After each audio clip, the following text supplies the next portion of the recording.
Hello YouTube, Sam here from youtube.com/onlivegamer for the new Boston, and in this tutorial we're going to be taking a look at a for loop. Now loops are a very important part of programming, and basically what loops do is it will repeat a series of code or a block of code for you a certain amount of times. Now with a for loop, it does that block of code however many times you want it to, and later on we're going to be using loops that will do it based on other things. So let's go ahead and get started. We're going to go ahead and create a variable, and we'll just call it int1 as integer. Now what we're going to do is we're going to create our for loop.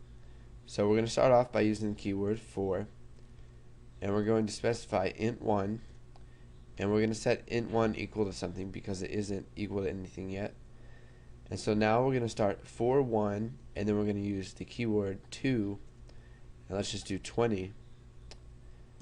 And then you can see that it adds a next for us. So basically what this does is it starts off with for, which tells it that we're going to be making a loop. It takes int1 and sets it equal to 1, and then it's going to do it from 1 to 20. So the first time it runs the for loop, int1 is going to be equal to 1. And then when it comes back up to the top, int1 is going to be equal to 2.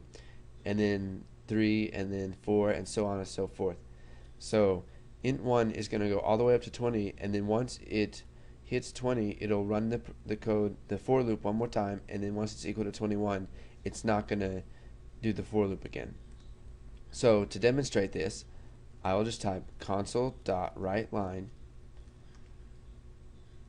int1 is equal to, and then we're just going to go ahead and use our and sign, and we're going to type int1. So basically what this does is it says int1 is equal to, and then takes the current value of int1. Because we don't know what int1 is equal to, we're just going to put the variable name there.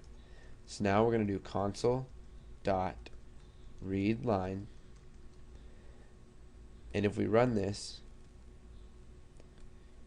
you can see that it says int1 is equal to 1, int1 is equal to 2, int1 is equal to 3, and it'll go all the way down until int1 is equal to 20. Now you can change this number up here to do the for loop as many times as you want. So we can even do it 100 times.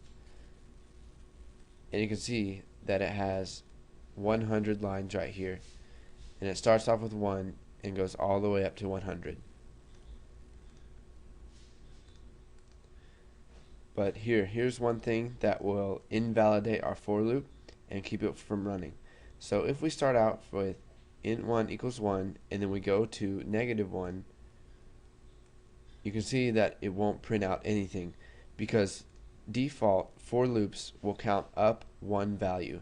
So since int1 starts at 1, whenever it hits the next keyword right here, it's going to send it back up to this 4, and it's going to add 1 to int1. And so since it adds 1 to int1, int1 is now equal to 2, and our for loop goes to -1, so it's not going to run at all. So now that you have learned a little bit about for loops, you can go ahead and make your own for loop.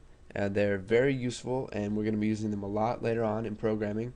There's a lot of other loops that you're going to be learning about. You're going to be learning about, so far we've learned the for each, then we're going to learn do until, do while, there's your while loops, and then there's a lot of other loops that are very useful in programming. So thanks for watching, and stay tuned for the next tutorial.